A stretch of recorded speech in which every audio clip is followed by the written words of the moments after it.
Mengawali kegiatan reses pada masa persidangan ketiga tahun 2021, anggota DPRD Kota Palembang dari daerah pemilihan 3 menggelar pertemuan dengan masyarakat yang berada di wilayah Kecamatan Ilir Timur 2 untuk menyerap aspirasi dan mendengarkan keinginan para konstituen. Warga, Ketua RT dan Ketua RW menyampaikan persoalan yang dihadapi seperti pembangunan infrastruktur jalan dan banjir yang masih kerap kali terjadi, terutama di musim penghujan.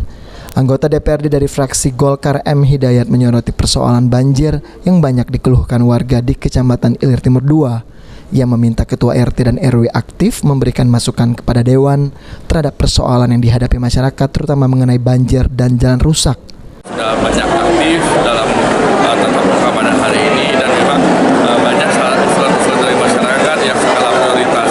Dan di sini juga kami selaku anggota DPR juga meminta dari RT, RW untuk lebih aktif, apalagi dengan keadaan sekarang akhir tahun curah hujan tinggi. Di sini kita akan lihat banyak titik-titik banjir dan titik genangan air dan jalan rusak yang menjadi prioritas untuk kita perbaiki di tahun.